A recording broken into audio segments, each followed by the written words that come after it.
welcome. Something extraordinary is unfolding in the heavens right now. While Venus was in the underworld, she conjunct with Mars, and the pair were Cazimi the Sun. Venus is preparing to rise again out of the underworld, and what's extraordinary is how this mirrors a series of powerful celestial coincidences happening all at once. Today, we're going to explore what this rebirth of Venus is awakening in us and why the timing couldn't be more important. Stay with us as we decode the cosmic convergence with one of the world's leading celestial guides. Please welcome to SolarWare, where we explore the intersection of astrology, myth, and personal transformation. Today, I'm honored to be joined by Cayelin K Castell, a visionary astrologer and founder of Venus Alchemy. Cayelin, thank you so much for being here. I love being here with you, KG. Thank you for having me. So, Venus and Mars conjunct in the heart of the sun on January 7th. So, you've spent decades tracking Venus as a living initiatory cycle, a profound journey of descent, transformation, and return. So, what was the significance, in your point of view, of Venus and Mars conjunct the heart of the sun on January 7th? And how does this rare alignment affect our personal and collective relationships? I love this question, and I feel like it's such a beautiful opportunity. And because it was also in Capricorn, and Capricorn has a lot to do with how we create sustainable structures for future generations.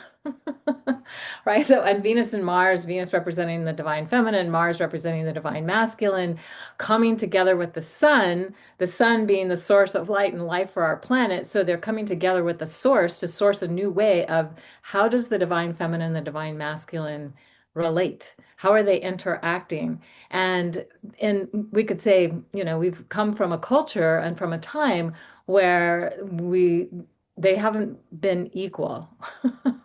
They haven't been recognized as both being important, not one more important than the other.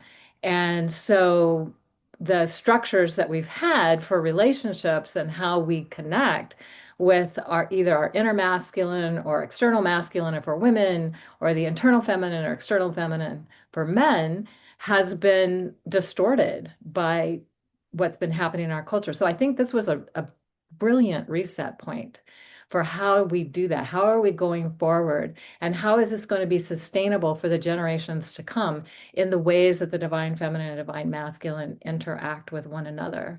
That's my short answer.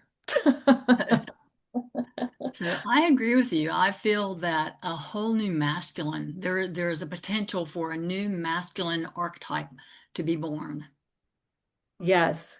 Yeah, I think we're seeing that the challenges, I've heard this for years, where how the patriarchy has been as hard or harder on men than women. Now, honestly, I don't see how it's been harder on men. I could see how it's been as hard, as difficult, as challenging, because women have been so repressed, and their role hasn't been appreciated, and they've been seen as property, and the men were in control and dominant and all of that. But for men, they're not all like wanting to be dominant and in control. I have three sons, and none of them are that way. I have a beautiful husband, my third husband, call him my BHG, best husband ever, and he's not that way at all. So I feel like there is a new expression of the masculine coming forth, and um, this ideal of the sensitivity. I think there's a lot of sensitivity for men and for the male or the divine masculine archetype that hasn't been honored or respected or allowed in our culture. And it's made a mess of things for a lot of men are having trouble with that, because they don't know how to be in touch with their feelings. They don't know how to really be present in a relationship. They tend to be avoidant, trying to avoid their feelings, and because they've got to be strong and they got to be tough and they got to keep going. And that has not been helpful. And I will say, I have a daughter too. So she says that the challenge for men is they don't know how to feel their feelings and they don't know how to be present in a relationship. And she's 40 now, and she's like hasn't been able to find somebody that can really be present for with her in a relationship, and it's very frustrating. So, yes, I feel there's been a lot of codependence in relationships. That kind of dynamic Yeah. has been played out. So, what actually changes when Venus moves from descent into rebirth?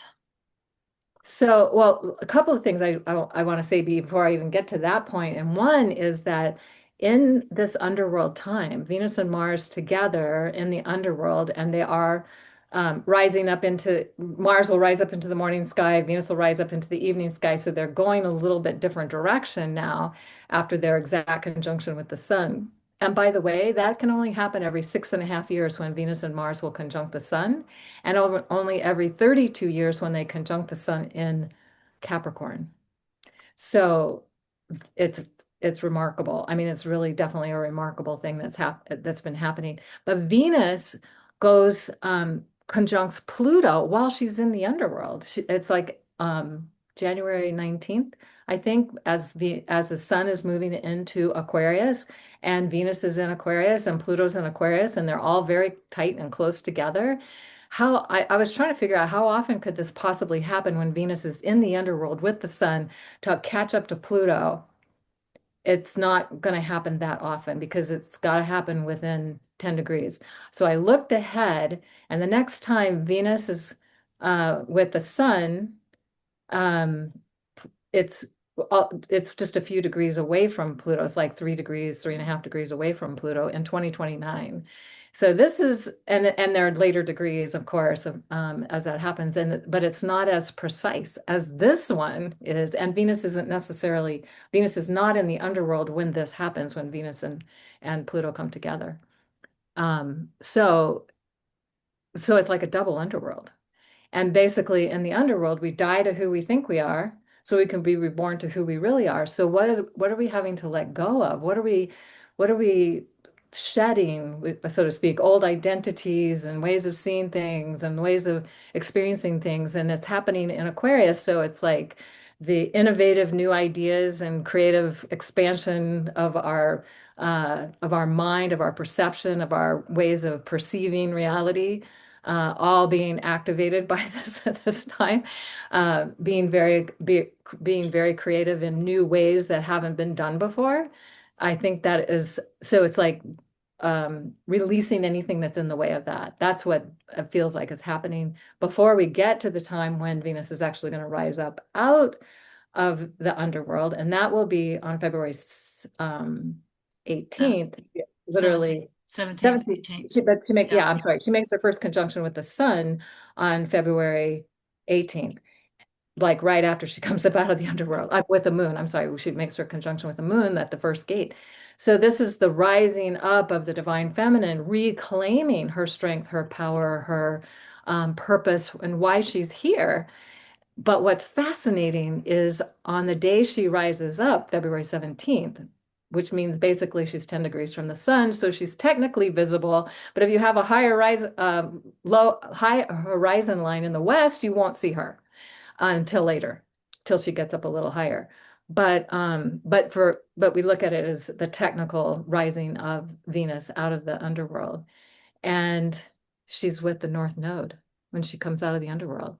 And this is the fourth time Venus and the North Node have been conjunct in Pisces since 2025. They conjuncted 3 times in Pisces in 2025, and then 2026 is the last of 4 conjunctions that are taking place. And so this really speaks to something about the divine destiny of Venus in her current cycle, and it's in Pisces, of course. So Venus is rising up out of the underworld in Pisces, conjuncting the North Node in Pisces, and it's rare for the Venus and the North Node to come together four times in the same, while the North Node is in the same sign. I think the last time it happened was in 2020. I want to say 2020, and that was in Gemini, so it was a different thing. In 56 years, it'll happen again.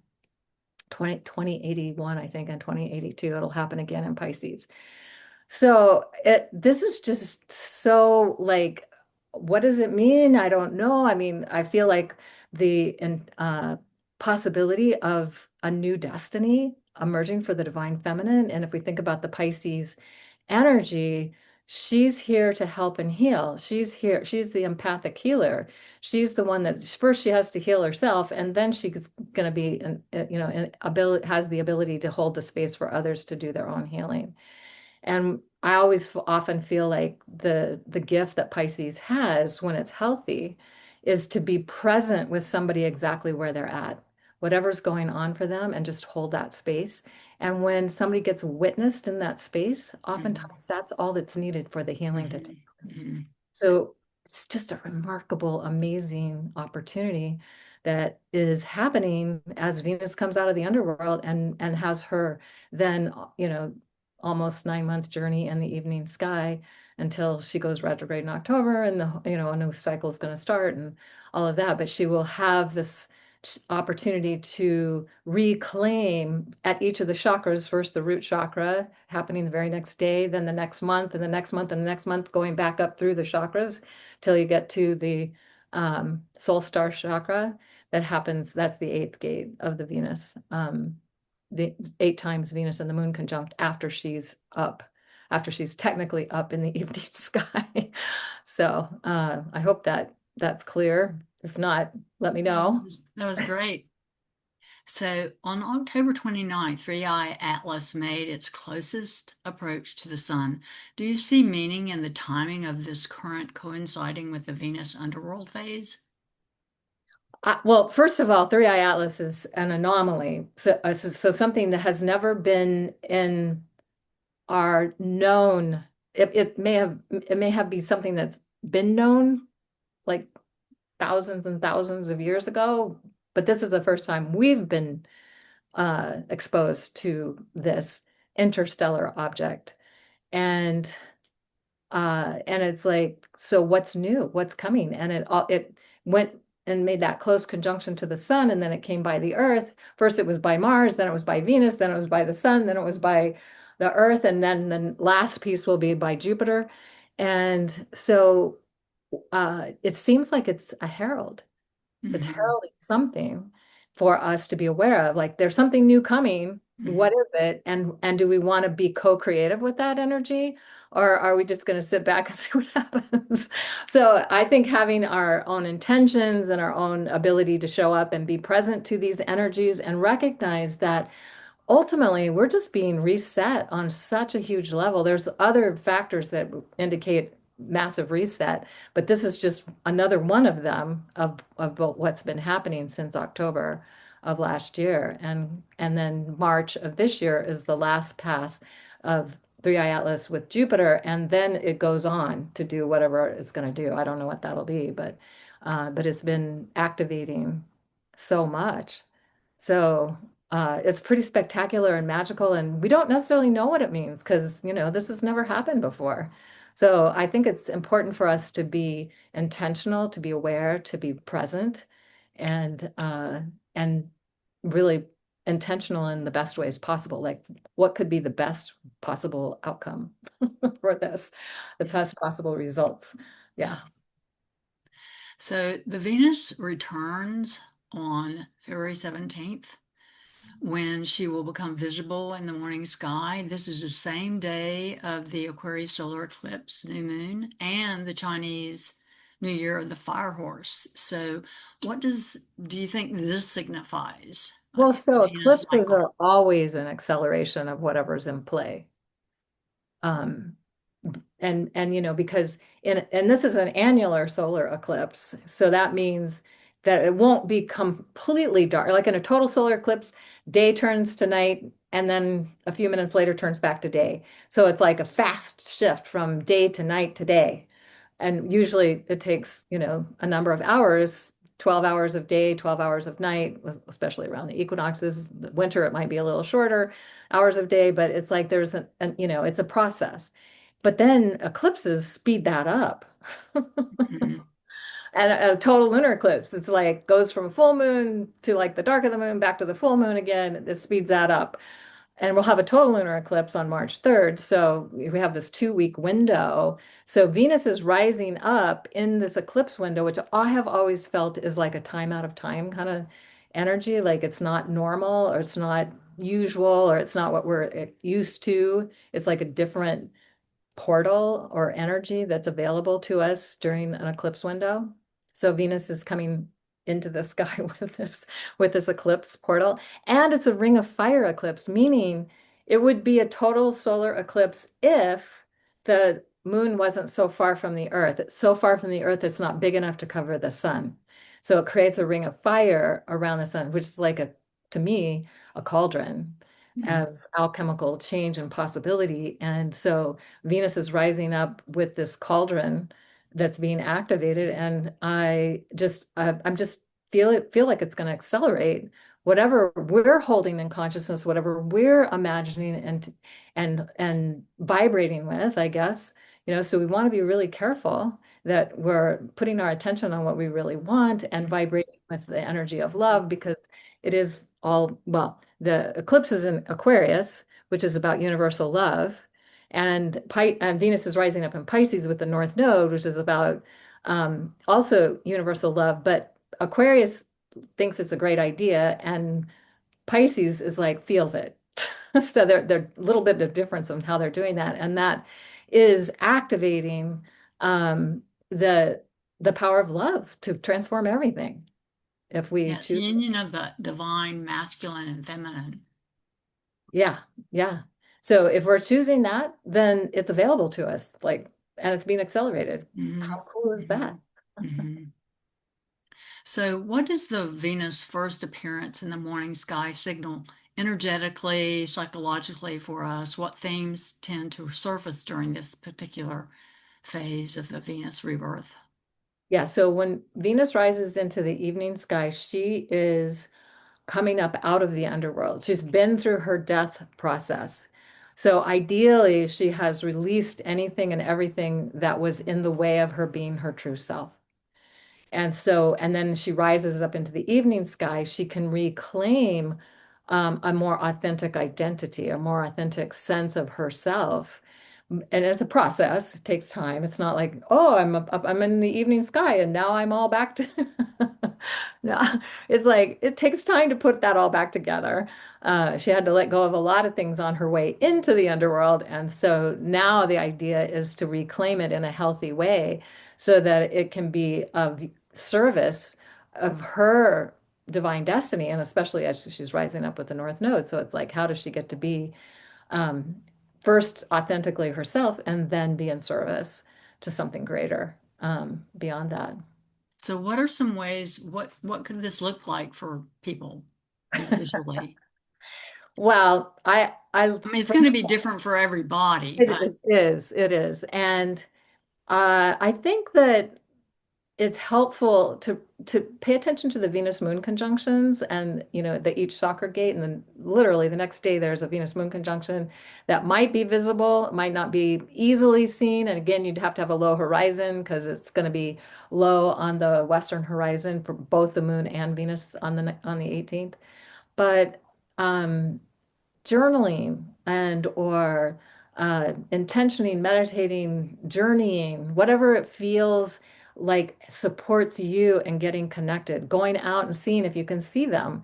If I go out to see them, I have to climb a hill because they will not be visible out my western view unless I go and climb up a hill, which I probably will do. And I have been able to see Venus when she rises up when I do that, because then it's the low horizon line. But if you can't see it, that's okay. You can still tune in and you can still ask for guidance, for insight and support around what's next for you.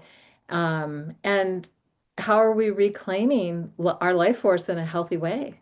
How mhm. are we reclaiming who we truly are in a healthy way? And so there's so many different practices that things and people can do that, so just maybe tuning in and seeing what's alive and aligned for you um, to tune into that because this is pretty spectacular. Like an eclipse, North Node, Venus coming into the evening sky with the moon right there. It's like It's like I have not seen a configuration like this, and I've been doing this since since I've been doing this for 30 years, looking at the Venus cycle for 30 years, and I have not seen anything like it. So it's pretty It's a spectacular. major opportunity, feels like.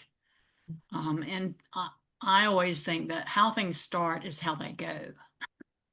So you want to get started on the right foot, so to speak. That's right. Yes. Yes. And if it doesn't feel like whatever it is isn't right, you can always course correct. But ideally, think about it, tune into it, and follow your gut, follow your intuition, follow your guidance. And I think Pisces being very empathic and also very intuitive, it's an energy that can be guiding in that way. It may not make logical, rational sense. It may not seem like, oh, you get guided to do something and you're like, that doesn't make any sense. But you go and do it, and it turns out to be the best possible thing you could have done. So, yeah. So, and Mars will become visible in the morning sky, in the evening sky, right? March 3rd, Mars it'll becomes be in the visible in evening. the morning sky. Venus is becoming visible in the evening sky. Okay. Yeah, Okay. so I they're got in first. opposite sides, but Okay. yeah. So, So, how does the timing of the Mars visibility relate to Venus's return? And what does this mean for the divine masculine and feminine archetypes? yeah, I think this is fascinating because if we think about um, when Venus comes into the evening sky, she has just come from her death process and she's rebirthing into the evening sky. Mars coming into the morning sky has just come from the death process and rebirthing into the morning sky. And so they're opposite. And part of it is because Venus is on one side of the Earth and Mars is on the other side of the Earth, so they're going to not do the exact same thing. But they've been traveling together for a long time in the underworld, and then they're both coming up. I think so Venus, February 17th. I think Mars, because Mars doesn't become visible until it's 15 degrees away from the sun. You'd think 10 degrees because that's what Venus is, that's what they do for Mercury and all the other planets.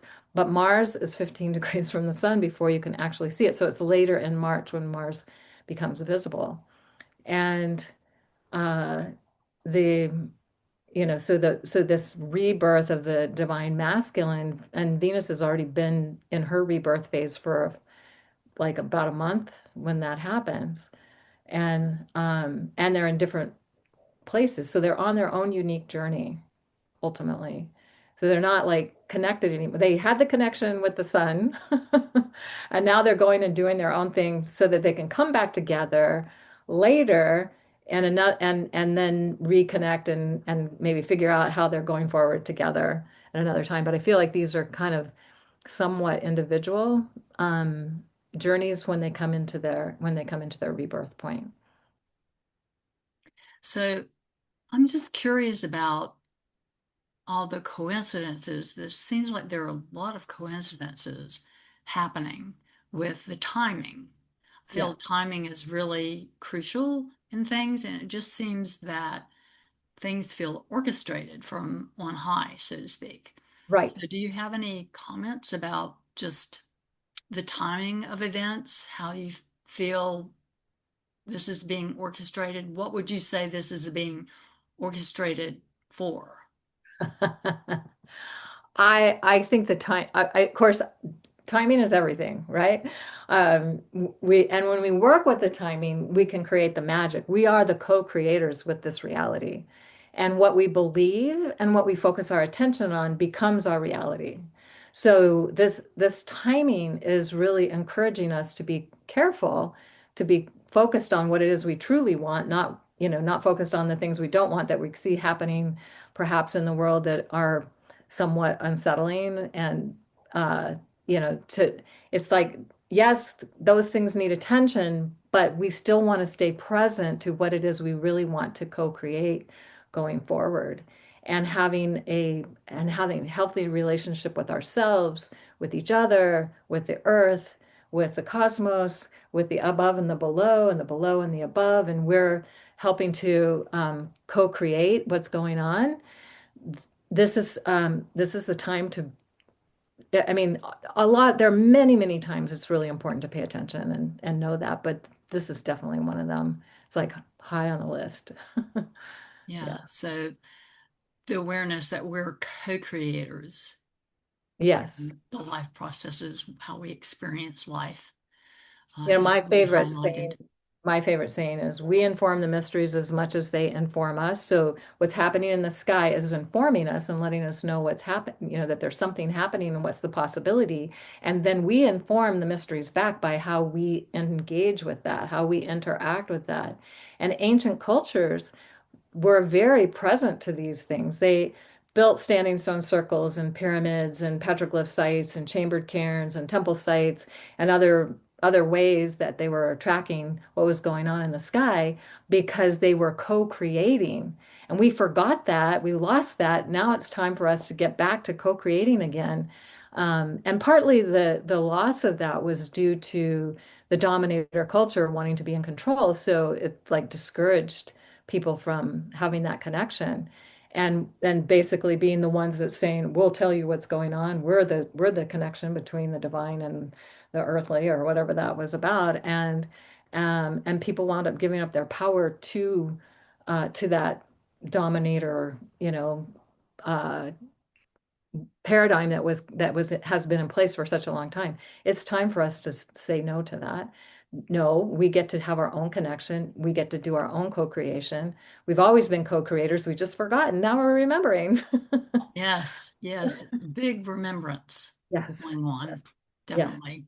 Yes. So I think that's one of the things that the timing of these coincidences happening, I think that it is helping to activate our own power to be co-creators in the life experience.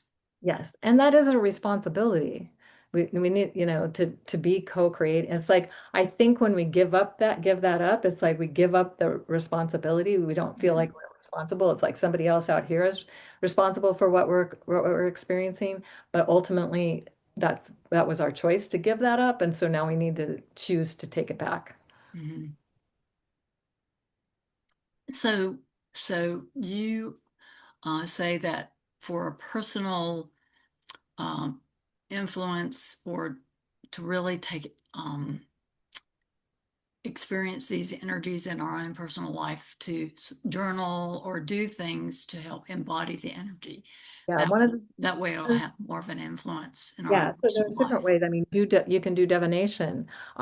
When I've been in certain Venus cycles, I've drawn tarot cards at certain times, like tuning in, what's this about for me right now? That's one way you can do that. It doesn't have to be tarot cards. It could be any kind of oracle deck that feels like something that could help inform you. Of course, meditating, journaling on what comes through, paying attention to your dreams because dreams often have a lot of information for us if we're paying attention. And so we can get guidance that way. Another thing I love doing is creating a Venus altar. And I learned this, I don't know, it was probably back in the 90s. Altars alter awareness. That's their purpose.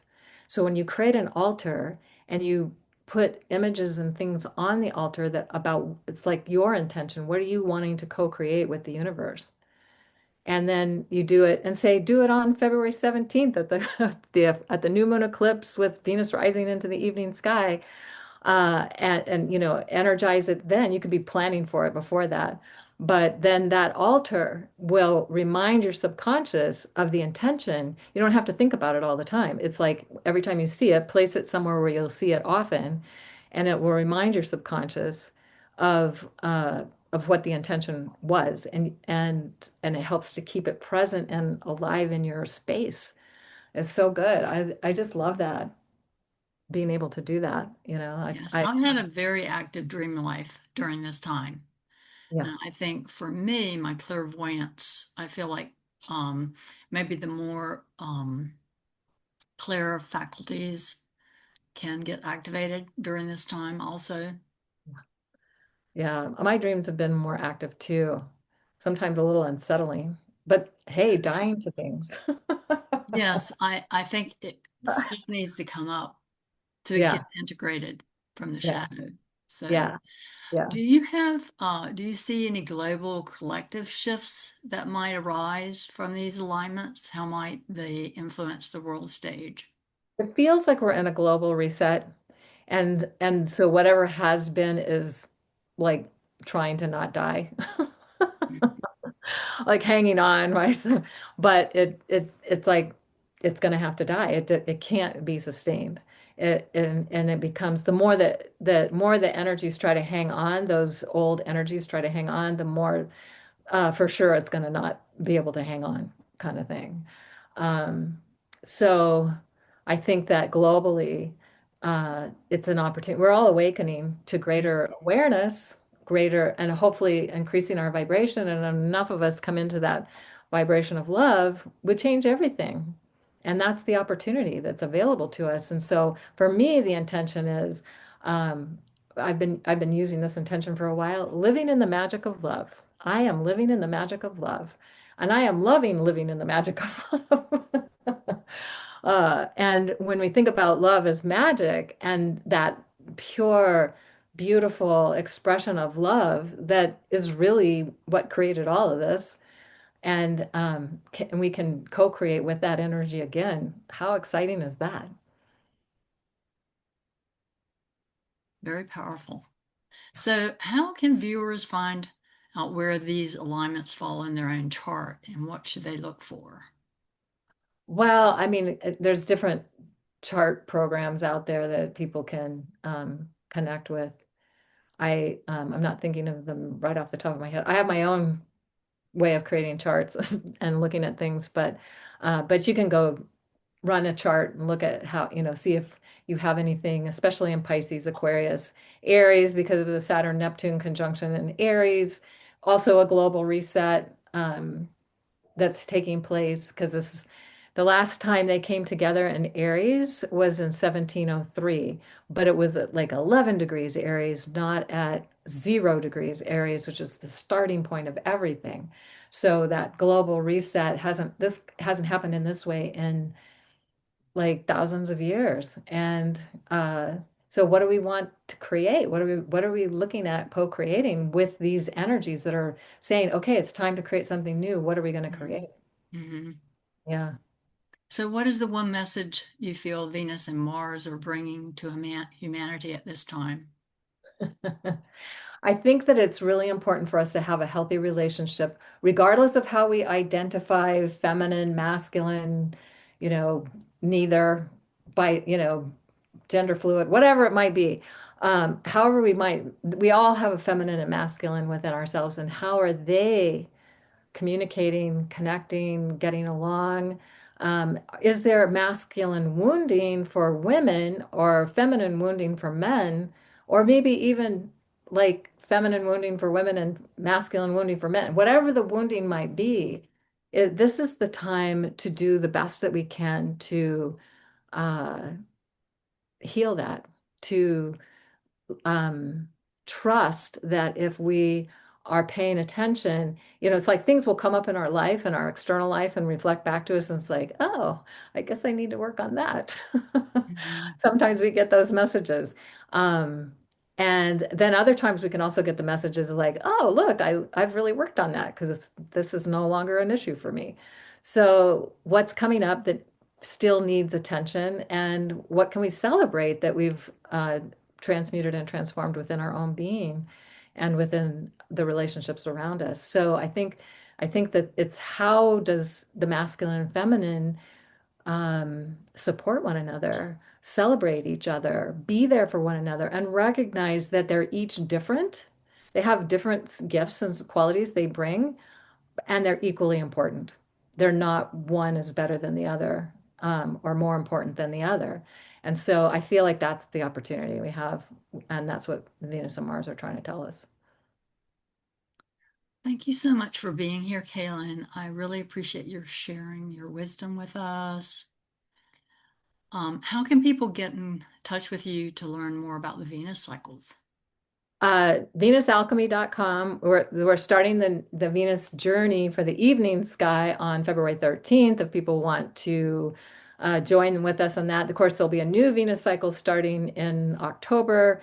And I have to say, having done it myself, I celebrated the Venus cycle by myself for many years, but doing it in a group has been life-changing for not only me and the people that have been, the people that have been a part of this. In fact, when we first started Venus Alchemy, we were just going to do one Venus cycle and be done. Like one and done, and that was it. But people said, you have to do the rest of these because there's 5 Venus cycles every 8 years. And so you have to do the rest of these. And that was back in 2014. We're still going, and people are still showing up and still loving having this sense of community and being guided through this cycle as a ceremony. So if you want to check it out, go to venusalchemy.com and you can find out more. I want to thank everybody for joining us. If what we've shared resonates for you, please like, share, and subscribe. And leave your comments. Let us know how you're experiencing these energies right now and what's happening in your life. So please leave your comments. We love hearing from you. Until next time, take care and keep looking up. Bye, everyone.